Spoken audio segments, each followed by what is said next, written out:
अब देखने जा रहे हैं अंटार्कटिक महाद्वीप। कौन सा महाद्वीप? अंटार्कटिक। देखिए अंटार्कटिक महाद्वीप यहाँ नक्शे पे आपको प्रॉपर नहीं दिखेगा, मैं आपको बताता हूँ कहाँ पर है। ये हमारी अर्थ है और अर्थ पूरी गोल है, ठीक है। ये आपके सामने अर्थ है और अर्थ के नीचे ये जो मैंने ऐसे पेन लगा रखा ये साउथ पोल है। कौन सा पोल है? साउथ। दक्षिणी ध्रुव है और ऐसे ऊपर उत्तरी ध्रुव है, ठीक है। और ये जो साउथ पोल बना रहे हैं, इस साउथ पोल के इस पेन के आसपास एक गोला बनेगा, ठीक है। ये पूरा गोल टाइप का होगा, पूरा गोल नहीं है मगर लगभग गोलाकार है। ये महाद्वीप है दुनिया का 5वां बड़ा महाद्वीप, अंटार्कटिक महाद्वीप। कौन सा महाद्वीप? और यदि आपको इसको देखना है तो ये पीछे पृथ्वी के नीचे लास्ट में दिख रहा है आपको व्हाइट कलर का जो गोल दिख रहा है इसी को बोलते हैं अंटार्कटिक। और यदि पोल देखेंगे तो देखिए पेन लगा के दिखा रहा हूं, पोल इसके बीचों बीच है ना। तो दक्षिणी ध्रुव के चारों ओर, किसके चारों ओर? दक्षिणी, साउथ पोल के चारों ओर। तो देखिए इसका चित्र मैंने यहाँ बोर्ड पे ही बना दिया। इसके बीच में जाऊंगा ये, तो ये है साउथ पोल। क्या है ये? South pole.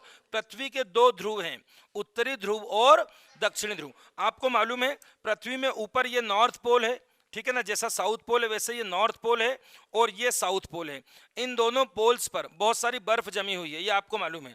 और ये जो नीचे वाला महाद्वीप है, ये आज जो पढ़ने जा रहे हैं अंटार्कटिक, ये दुनिया का 5वां महाद्वीप है जहां पर कोई भी व्यक्ति नहीं रहता है, पूरी तरह वीरान है। क्यों वीरान है? क्योंकि ये पूरा का पूरा बर्फ से ढका हुआ है। बर्फ से ढका होने के कारण इसका कलर कौन सा दिया गया है मैप पे? व्हाइट। व्हाइट कलर इसीलिए दिया गया है, इसलिए आपको याद रखना चाहिए कि ये पूरा ये जो महाद्वीप, अब देखिए ये पृथ्वी में कैसे दिखेगा आपको, इधर से देखिए। ये मैप पे आपको घर पे मैप देखेंगे तो आपको ऐसा दिखेगा थोड़ा थोड़ा, ये देखो दिख रहा है आपको सबको, ये नीचे नीचे, ये यहाँ तक तो आपने देख लिया। और चलिए यहाँ फिर दिखेगा, यहाँ आपको ये दिख रहा है आपको। अब ये जो पोर्शन है, आप ये मत सोचना इतना दूर और इतना दूर कैसा होगा। जब ये ऐसा गोल है नीचे से तो चारों तरफ घूम रहा होगा, ठीक है ना। चारों तरफ से सारे समुद्र इसको मिल रहे हैं। जैसे जैसे मैं बात करता हूँ ये वाला समुद्र कौन सा है? हिंद महासागर। कौन सा है ये? तो हिंद महासागर भी इसकी बॉर्डर पे लग रहा है, ठीक है। ये वाला अटलांटिक है, कौन है ये? तो अटलांटिक भी इस पे लग रहा है। और ये वाला प्रशांत है, कौन सा? तो प्रशांत। आप बोलेंगे प्रशांत महासागर, अटलांटिक महासागर और हिंद महासागर, तीनों इसको चारों तरफ से घेरे हुए हैं। ये दुनिया का कौन से नंबर का महाद्वीप है? 5वां। सबसे पहला कौन सा मालूम है आपको? एशिया। एशिया सबसे बड़ा महाद्वीप। दूसरा कौन सा बताया था? अफ्रीका। तीसरा कौन सा पढ़ा आपने? और चौथा कौन सा पढ़ा? ये चारों बड़े बड़े महाद्वीप पढ़ने के बाद आज हम पढ़ रहे हैं दुनिया का 5वां बड़ा महाद्वीप, अंटार्कटिक महाद्वीप, जहां पर कोई रहते नहीं है मतलब ये पूरी तरह बर्फ से युक्त रहता है। इसका 98% पार्ट, ठीक है, इसका 98% पार्ट हर समय बर्फ से ढका होता है। इसलिए सबसे पहले इसका नाम बताएंगे, इसका नाम है श्वेत महाद्वीप। क्या बोलेंगे इसको? श्वेत का मतलब व्हाइट कॉन्टिनेंट। क्यों बोल रहे हैं समझ में आ गया आपको?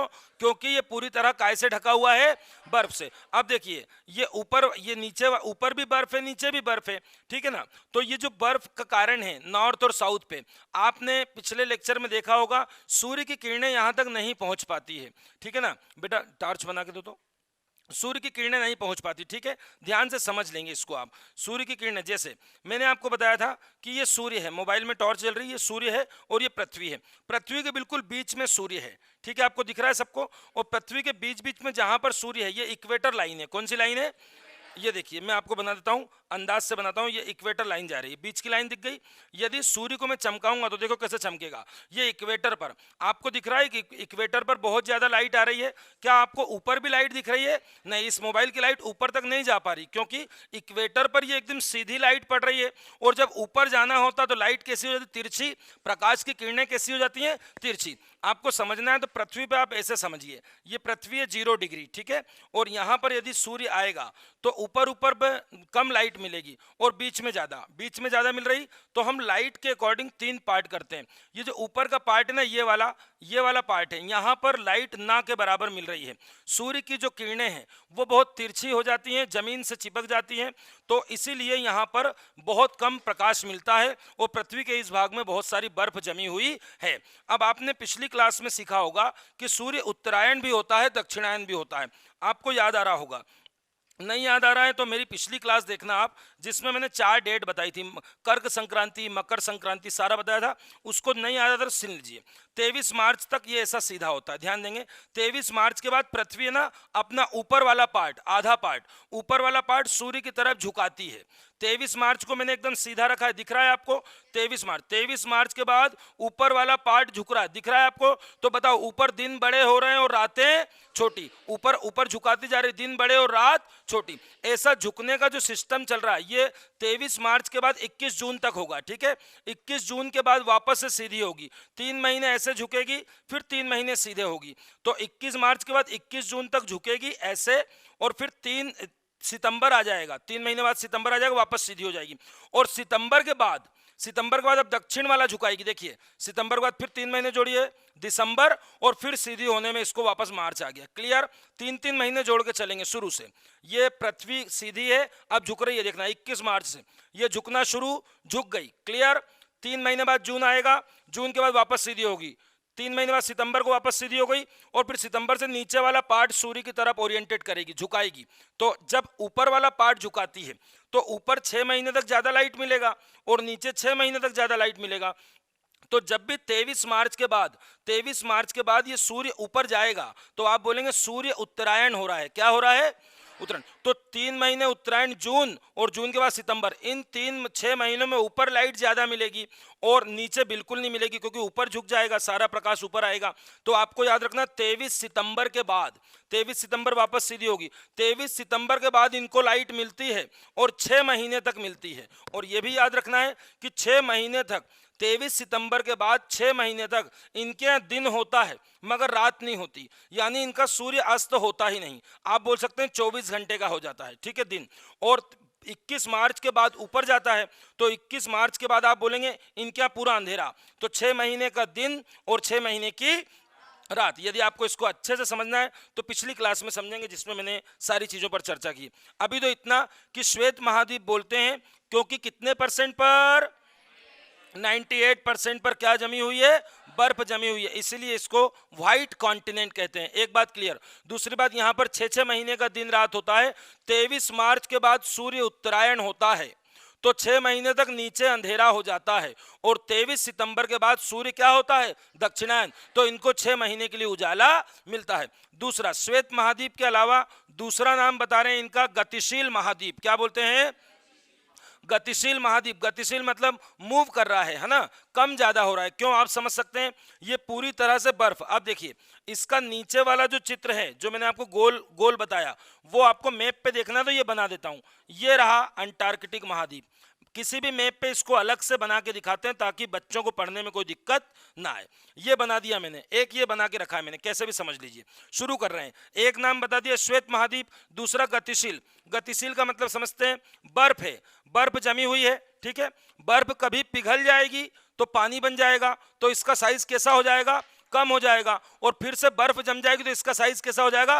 बढ़ जाएगा। इसका बर्फ के पिघलने से इसके आकार में कमी और ज्यादा होता है, इसीलिए इसको बोलते हैं गतिशील महाद्वीप। क्या नाम है इसका? आवाज नहीं आई, क्या नाम है? गतिशील महाद्वीप। और दूसरा नाम क्या बताया? श्वेत महाद्वीप। तीसरा देखें, यहां पर कोई लोग रहते तो नहीं है, ठीक है ना, मगर जलवायु की दृष्टि से, क्लाइमेट की दृष्टि से, भूकंप के बारे में हम पता लगाते हैं, अर्थक्वेक के बारे में, या फिर किसी भी प्रकार की वैज्ञानिक रिसर्च कर रहे हैं, हम साइंटिफिक रिसर्च कर रहे हैं, तो ये बहुत काम का महाद्वीप है। यहाँ पर जाकर हम बहुत सारी रिसर्च कर रहे हैं, और हम अकेले नहीं हैं, दुनिया के लगभग 9 देश है जो यहाँ पहुँच गए हैं, और यहाँ पर उन्होंने अपने अपने रिसर्च सेंटर ओपन किए हैं। तो ये जो महाद्वीप है, यहाँ पर भारत के भी रिसर्च सेंटर्स हैं। अभी हम बात करेंगे दक्षिण गंगोत्री मैत्री की। जापान का भी रिसर्च सेंटर है, अमेरिका का भी रिसर्च सेंटर है। तो आप क्या बोलेंगे? यहाँ पर वैज्ञानिक अनुसंधान होते हैं, साइंटिफिक रिसर्च होती रहती है, इसलिए इसका तीसरा नाम दे रहे हैं वैज्ञानिकों के लिए समर्पित। किसके लिए समर्पित? वैज्ञानिकों के लिए समर्पित महाद्वीप। समर्पित महाद्वीप। 3 नाम बता दिए। श्वेत महाद्वीप मतलब व्हाइट कॉन्टिनेंट, मूव करता है, कम ज्यादा होता है, इसलिए गतिशील महाद्वीप। और वैज्ञानिकों के लिए समर्पित मतलब यहाँ पर वैज्ञानिक रिसर्च बहुत होती है और उससे बहुत सारे डेटा हमको कलेक्ट करने को मिलते हैं। अगली बात, ये आपको मालूम है कि पूरी तरह बर्फ ही बर्फ है, तो ध्यान रखेंगे, एक बात ध्यान रखेंगे इसमें। अब एक चीज दिखाने जा रहे हैं, देखना जरा, ये जो तिरछा, ये एक तिरछा आगे चला गया है, ठीक है ना, इसको मैप पे देखिए, ये दिख रहा है आपको, ये जो इधर आगे तिरछा जा रहा है, इसको देखिए, ये दिख रहा है आपको, ये पाल्मर प्रायद्वीप है। कौन सा प्रायद्वीप है? पाल्मर। इसी प्रायद्वीप में थोड़ी बहुत बर्फ नहीं है या कम है, तो आपको 98% जो लिखा है वो इसलिए लिखा है कि इस महाद्वीप का 98% पोर्शन बर्फ से ढका होता है। केवल पाल्मर प्रायद्वीप है। कौन सा प्रायद्वीप? पाल्मर प्रायद्वीप है, जो थोड़ा बहुत बर्फ से मुक्त भी होता है, थोड़ा बहुत बर्फ से बचता है। तो कौन सा प्रायद्वीप? पाल्मर प्रायद्वीप। ये हो गई कॉमन बात।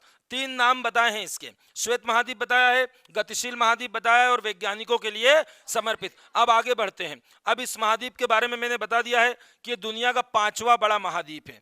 दुनिया का 5वां। ये लगभग 9.2% पर है। लगभग सबके परसेंट हमने लिखे हैं 9.2%। 9.2 वर्ल्ड के, दुनिया के 9.2% पर यह फैला हुआ है। जो बच्चे पढ़ाई कर रहे हैं ध्यान से, उनको सारे परसेंट लगभग याद हो गए होंगे। एशिया 30% पर है। एशिया कितने परसेंट पे है? 30% पे। अफ्रीका 20% पे है। राउंड फिगर याद कर लेंगे, एशिया अफ्रीका 30 और 20। इसको याद रखेंगे 16 और इसको याद रखेंगे 11। 16 और 11 ये 4 हो गए। 5वें पे ये आ गया 9। 5वें पे आ गया 9। क्लियर? इसके पहले वाला क्या था? 11, तो 11 से बना लेंगे 9 और 2 11, ऐसे रट लेंगे 9.2% पर। ठीक है, 5वां सबसे बड़ा महाद्वीप, मगर यहां पर कोई नहीं है, पूरा वीरान है। अब आपको क्या ध्यान रखना है, इसकी खोज किसने की? देखो, अंटार्कटिक महाद्वीप पर सबसे पहले जो ट्राई किया था वो जेम्स कुक ने किया था। किसने किया था? James cook. अभी नहीं लिखना है, जेम्स कुक ने किया था। और जेम्स कुक ये वहां तक पहुंच नहीं पाए थे। अब कहां तक पहुंचे थे? बोर्ड पे देखिए ध्यान से। ये जो महाद्वीप है बेटा, इसके आसपास एक सर्किल है। ये सर्किल मैंने यहां पर बना दिया है, आपको सबको दिख रहा है ये सर्किल। ये गोला दिख गया आपको, यहां पर भी एक सर्किल दिख रहा है क्या आपको? इसको, अब सर्किल मतलब गोला है, वृत्त है, तो आप बोलेंगे ये अंटार्कटिक वृत्त है। कौन सा वृत्त है? ये अंटार्कटिक वृत्त है। जेम्स कुक ने पहला ट्राई किया था इसको खोजने का, और वो कहां तक पहुंचा था? वो अंटार्कटिक वृत्त तक पहुंच गया था। अब जरा ध्यान से देखो, लिखने से ज्यादा सुनने में ध्यान दो। ये इसकी मेन भूमि है, ये मेन भूमि है, और ये अंटार्कटिक वृत्त इसके बाहर चल रहा है। ठीक है, ये इतने पे कट कर रहा है, दिख रहा है आपको? इतने पे कट कर रहा है ना, वरना मैं बोल सकता हूं कि अंटार्कटिक वृत्त तो बाहर ही है पूरा महाद्वीप के। तो महाद्वीप की धरती का यहाँ इसकी जमीन है, इस जमीन तक नहीं पहुंच पाया था कैप्टन जेम्स कुक। क्लियर? तो लिख देते हैं ट्राई, तो ये इसको मिटाते जाएंगे, देखते जाएंगे। जेम्स कुक ने किया था। किसने किया था? Try James cook. मगर वो यहां तक पहुंचा था, कहां तक? इसके सर्किल तक। ये लिख दिया, इसके कहां तक पहुंचा था? वृत्त तक। इसके वृत्त तक पहुंचा था, तो लिख दिया है जेम्स कुक। कुक के बाद क्या हुआ? इसकी मेन लैंड यहां पर दिख रही है आपको, वृत्त तक तो ये पहुंच गया जेम्स कुक। मेन इसकी भूमि जो है, वहां तक पहुंचने वाले बंदे का नाम है फेबियन वेलिंग शासन। फेबियन वेलिंग शासन, कठिन सा नाम है, आपको एग्जाम में आता है, तो लिख देते हैं फेबियन वेलिंग और शासन। वेलिंग शासन वही जैसे आप शासन लिखते हो ना, मध्य प्रदेश शासन, वैसे शासन। तो 2 लोगों के नाम हो गए। एक हो गया कुक का नाम, कुक इसके अंटार्कटिक वृत्त तक गया था, ये वृत्त बना दिया मैंने नक्शे पे। ठीक है, और जो फेबियन वेलिंग शासन थे वो इसकी मुख्य भूमि पर गए थे, मुख्य भूमि। चलें आगे, अब ध्यान से देखते चलना। अब चलिए, यहां तक आ गया फेबियन वेलिंग शासन, और वृत्त तक कौन आया था? James cook. क्लियर? आगे चलें, 2 नाम के बाद। अब इसके बीचों बीच हमारी पृथ्वी का दक्षिणी ध्रुव है। मैंने अभी आपको बताया था, बीचों बीच साउथ पोल है, आप देख सकते हैं इसमें बीचों बीच ये छेद दिख रहा है आपको, ये साउथ पोल है। तो इस महाद्वीप के सेंटर में क्या है? दक्षिणी ध्रुव। ये दक्षिणी ध्रुव जो पृथ्वी का है, साउथ पोल, इसकी खोज किसने की? सबसे ज्यादा क्वेश्चन ये आता है, तो आपको याद रखना है। एक व्यक्ति है जिनका नाम है एमंडसन व्यक्ति नार्वे के हैं। कहां के हैं? नार्वे के। ध्यान देना, दक्षिणी ध्रुव की खोज करने वाला व्यक्ति पूछा जाता है। दक्षिणी ध्रुव, साउथ पोल को खोजने वाले व्यक्ति का नाम है नार्वे का स्टेट, उसका कंट्री भी याद रखेंगे, नार्वे का सर एमंडसन। क्या नाम है? Sir Amundsen. देखते जाइए, बोर्ड पे देखते जाइए। 1911 में साउथ पोल की खोज की गई थी। अब 3 नाम हो गए, जरा बोर्ड पे देखिए। जेम्स कुक पहली बार गया था, मगर वो सर्किल तक पहुंच पाया। फेबियन वेलिंग शासन, पूरा नहीं हो रहा था, शासन से कर लो। शासन इसकी मेन भूमि पर पहुंचा था। और जो मैंने लास्ट बताया कौन है? वो एमंडसन। कौन है? एमंडसन। कहां पहुंचने वाला व्यक्ति है? साउथ पोल, साउथ पोल पर पहुंचने वाला पहला व्यक्ति नॉर्वे, नॉर्वे उसकी कंट्री का नाम है, नॉर्वे का निवासी सर एमंडसन 1911। तीन चीजें याद हो गई। अब इसके साथ कोरिलेट करिए, कितना सब आप धीरे धीरे बहुत सारा याद होते जा रहा है आपको, देखना ये यहां तो आपको तीन नाम याद हो गए। अब चलें और आगे, ये देखो, इसको छोड़ दो, ये कौन सा महाद्वीप है? ऑस्ट्रेलिया। ऑस्ट्रेलिया महाद्वीप अभी हमने नहीं पढ़ा, कल पढ़ेंगे, कल या मंडे को, ठीक है, क्लास में। तो ऑस्ट्रेलिया की खोज करने वाला भी जेम्स कुक है। कौन है? James cook. तो यहीं कहीं हम ऑस्ट्रेलिया की भी याद कर लें। ऑस्ट्रेलिया की खोज किसने की? जेम्स कुक ने। और उसी जेम्स कुक ने अंटार्कटिक के लिए पहली बार ट्राई किया था। जेम्स कुक याद रहेंगे। और देखिए यहां पर अब ऑस्ट्रेलिया में, वैसे तो ऑस्ट्रेलिया में पढ़ेंगे मगर यहाँ पास पास में तो निपटा ही दें, पास में है, ये न्यूजीलैंड है। कौन सी कंट्री है ये? अभी हमने न्यूजीलैंड नहीं पढ़ा, जब हम ऑस्ट्रेलिया कॉन्टिनेंट पढ़ेंगे तब हम न्यूजीलैंड को, चिली को, इनको पढ़ेंगे, फिजी को और न्यूजीलैंड को। तो न्यूजीलैंड की खोज, न्यूजीलैंड की खोज एक व्यक्ति ने की है जिसका नाम है तस्मान। क्या नाम है? यहीं पर तस्मान सागर है, जरा ध्यान से देखिए, ये कौन सा सागर है? तस्मान। अब हम ऑस्ट्रेलिया नहीं पढ़ा रहे, हमने सिर्फ खोज बताने के लिए इसको बताया, कल की क्लास में देखेंगे। तस्मान सागर दिख गया आपको, इधर न्यूजीलैंड और ये कौन सा है? ऑस्ट्रेलिया। न्यूजीलैंड ऑस्ट्रेलिया के बीच में कौन सा सागर दिख रहा है आपको? तस्मान सागर। इसलिए बता रहे हैं कि तस्मान नाम के व्यक्ति ने, तस्मान नाम के व्यक्ति ने काय की खोज की है? न्यूजीलैंड देश की खोज किसने की? तस्मान ने। ऑस्ट्रेलिया की खोज किसने की? जेम्स कुक ने। और अंटार्कटिक के लिए पहला प्रयास भी किसने किया? जेम्स कुक ने। इतना याद हो गया आपको। यदि आप पिछले महाद्वीप की बात करें तो पिछले महाद्वीप में नॉर्थ अमेरिका था, याद आ रहा है आपको? नॉर्थ अमेरिका, साउथ अमेरिका, दोनों कोलंबस, दोनों कोलंबस। अब कोलंबस ने नॉर्थ अमेरिका भी खोजा है, साउथ अमेरिका भी। चलो मैं अब इसमें दोनों में अंतर दे रहा हूं। नॉर्थ अमेरिका खोजा गया था 1492 में, 1492। कभी इसका आज तक आया नहीं है बेटा, मगर कभी आ जाए तो आप क्या लगाएंगे? 1498। क्या लगाएंगे? 1498। और इसको कठिन नहीं याद करना, क्यों? क्योंकि इसी साल वास्को डी गामा आया था। भारत की खोज भी इसी समय हुई थी, याद आ रहा है आपको? 1498 भारत की खोज, यानी वास्को डी गामा भारत आया था 17 मई 1498, 1498। बस तो वही 1498 रखेंगे साउथ अमेरिका के लिए, और 1492 किसके लिए रखोगे? और दोनों की खोज करने वाले व्यक्ति का नाम बताइए? कोलंबस। पूरा नाम क्रिस्टोफर कोलंबस, क्रिस्टोफर। चलें और आगे चलें। हमने लास्ट में बताया अलास्का प्रायद्वीप। कौन सा प्रायद्वीप? अलास्का प्रायद्वीप अमेरिका के पास है। किसके पास है? और अलास्का के पास में बेरिंग संधि है। कौन सी संधि है? यहीं पर याद रख लें, कल बेरिंग संधि के बारे में सारा बता दिया कल की क्लास में, ये बेरिंग से याद रख लेंगे। अलास्का प्रायद्वीप की खोज किसने करी? तो बोलेंगे मिस्टर बेरिंग। मिस्टर बेरिंग वहां पर किसी व्यक्ति का नाम है। बेरिंग डेनमार्क का एक व्यक्ति था, डेनमार्क के एक पर्सन का नाम है बेरिंग, उसी के नाम से बेरिंग सागर है, उसी के नाम से बेरिंग संधि है। और उसने खोज किसकी की है? अलास्का। ये भी याद हो गया आपको? बोलो, नॉर्थ अमेरिका की खोज कोलंबस, साउथ अमेरिका भी, और अलास्का की खोज बेरिंग, है ना। अंटार्कटिका की मेन में जो लगेगा वो ये लगेगा, फेबियन वेलिंग शासन, क्योंकि ये तो पूरा नहीं पहुंच पाया था, वो पूछेगा मुख्य भूमि पर पहुंचने वाला फेबियन वेलिंग शासन। अब ध्यान से देखिए, ये दक्षिणी ध्रुव का आपको सबको सबसे इंपॉर्टेंट बता रहे हैं। सबसे इंपॉर्टेंट है साउथ पोल, इसमें इन तीनों नाम में साउथ पोल इंपॉर्टेंट है कि दक्षिणी ध्रुव की खोज करने वाला mister sir Amundsen. Sir Amundsen की कंट्री पूछ ली जाएगी, नॉर्वे के थे ये। कहां के थे? नॉर्वे के। 1911 चलो लगे हाथ। अब एक चीज और बता देते हैं जब कर ही रहे हैं तो, ठीक है, ध्यान से देखिए। जब आप बोल रहे हैं कि साउथ पोल, वैसे तो हम अलग से बताते हैं उसको, मगर अभी इसको कवर करिए। जब साउथ पोल की खोज नॉर्वे के एमंडसन ने की है, तो फिर नॉर्थ पोल भी आपको याद होना चाहिए। किसी को पहले से याद है पूरी क्लास में? वेरी गुड बेटा, शाबाश, वेरी गुड। नॉर्थ पोल की खोज की रॉबर्ट प्रियरी। रॉबर्ट दक्षिण वाला सर एमंडसन ने खोजा है। कभी कोई पूछेगा नॉर्थ पोल किसने खोजा, यहां लिख देते नॉर्थ पोल खोजा है north pole Robert Robert Peary लिखे, पियरी लिखे। 1909 में 1909 में नॉर्थ पोल की खोज हुई रॉबर्ट प्रियरी के द्वारा, और 1911 में सर एमंडसन के द्वारा साउथ पोल खोजा गया। और सर एमंडसन नॉर्वे के निवासी हैं, नॉर्वे के रहने वाले हैं, जबकि रॉबर्ट पियरी की कंट्री आएगा तो उत्तर लगाएंगे अमेरिका के निवासी हैं। कहां के निवासी है? अमेरिका की। जरा और देख लीजिए एक दो, इधर चलिए मेरे साथ, ऊपर चलिए जरा, आइए ध्यान से। ये कल बताया था, ग्रीनलैंड है। कौन सा द्वीप है? दुनिया का सबसे बड़ा द्वीप कौन सा है? ग्रीनलैंड। ग्रीनलैंड नॉर्थ अमेरिका में आएगा या यूरोप में आएगा? North America. मगर ग्रीनलैंड पर कब्जा किसका है? डेनमार्क। डेनमार्क कहाँ है? जर्मनी के ऊपर। जर्मनी के ऊपर। कभी भी पूछेगा ग्रीनलैंड पर किसका कब्जा है? डेनमार्क। डेनमार्क के स्वामित्व है। इस ग्रीनलैंड की खोज किसने की ये भी पूछ लेगा, तो आपको सारी खोज एक साथ कर देते हैं आज, ठीक है।